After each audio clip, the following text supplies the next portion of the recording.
हर घर पाठशाला में बच्चों आपका स्वागत।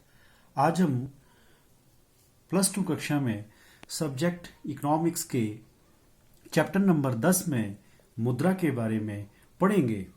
Money, meaning and its function.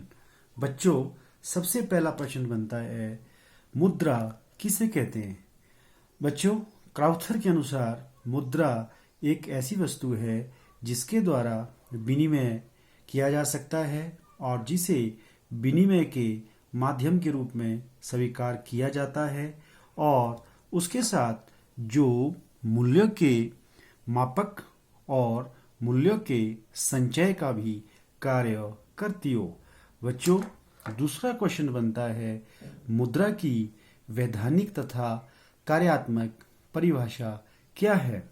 Answer, कानूनी तौर पर मुद्रा कोई भी ऐसी वस्तु हो सकती है जिसे कानून द्वारा विनिमय का माध्यम घोषित किया गया हो।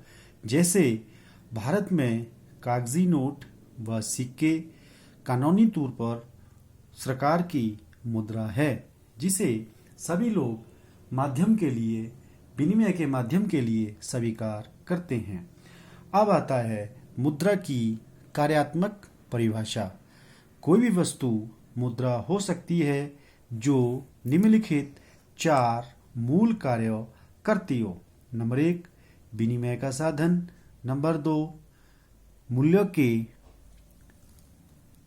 माप का कार्य। नंबर 3, भावी भुगतान का कार्य। नंबर 4, मूल्य के संचय का कार्य। बच्चों, अगला प्रश्न बनता है, प्रविष्ट या प्रादिष्ट या आदेश मुद्रा क्या होती है? What is fiat money? बच्चों, जो मुद्रा सरकार के आदेश से चलती है उसे आदेश मुद्रा या प्रादिष्ट मुद्रा कहते हैं। बच्चों, अगला क्वेश्चन बनता है, मुद्रा की संकुचित व विस्तृत परिभाषा क्या है? संकुचित परिभाषा में भारत सरकार द्वारा मान्य सभी नोट, सिक्के, डिमांड ड्राफ्ट, चेक आदि आते हैं और विस्तृत रूप से हम मुद्रा में नोट, सिक्के, डिमांड चेक, डिमांड ड्राफ्ट, मुद्रा के निकट परिसंपत्तियां और मुद्रा परिसंपत्तियों को इसमें शामिल किया जाता है। बच्चों, अब हमारा अगला क्वेश्चन बनता है, वस्तु विनिमय प्रणाली वाटर सिस्टम ऑफ एक्सचेंज क्या है?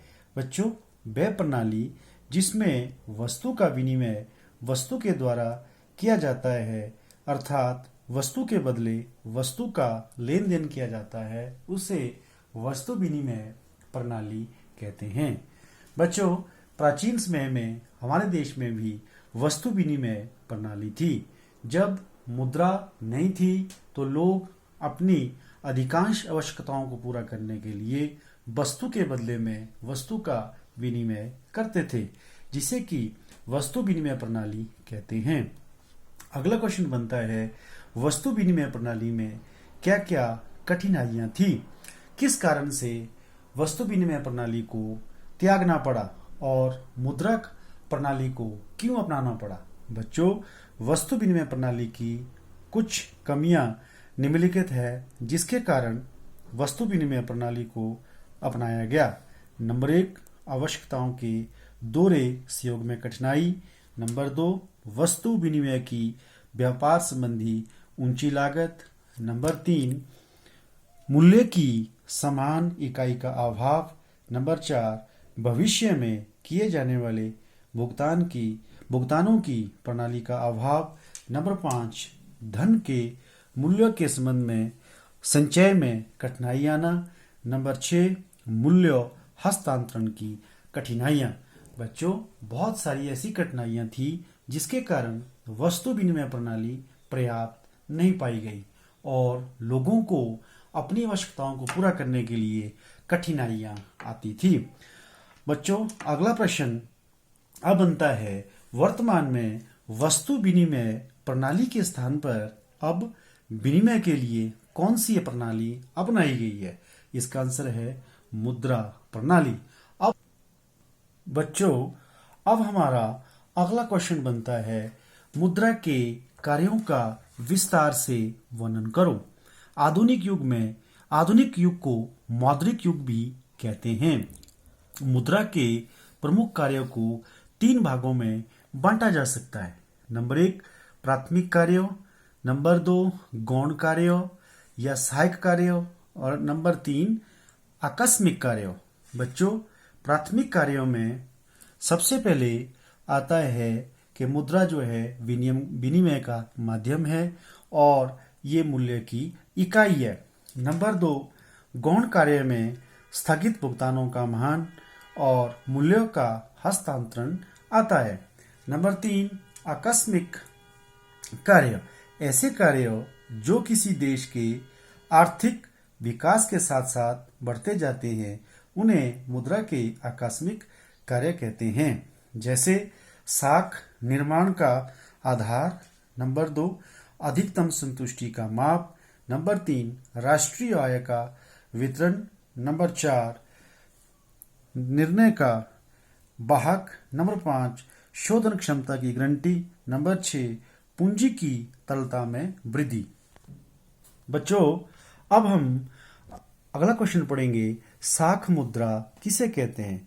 बच्चों, वह मुद्रा जिसमें मुद्रा का वस्तु मूल्य मुद्रा के मौद्रिक मूल्य से बहुत कम होता है, उसे हम साख मुद्रा कहते हैं। जैसे हमारे देश में बच्चों जो सिक्के बनते हैं, जो सिक्के प्रचलन में आते हैं, उनका वस्तु मूल्य अर्थात उन सिक्कों को बनाने में लगी धातु का मूल्य उस पर अंकित किए गए मौद्रिक मूल्य से बहुत कम होता है। इसे हम साख मुद्रा कहते हैं।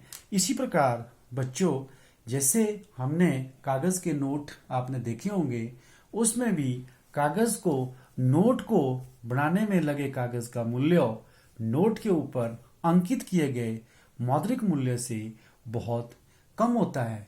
इसके कारण हमारी मुद्रा सुरक्षित रहती है, अन्यथा इससे लोग सिक्कों और नोटों को अन्य कार्यों में भी उपयोग ला सकते थे। बच्चों, बैंक की मांग जमाएं भी साख मुद्रा का कार्य करते हैं।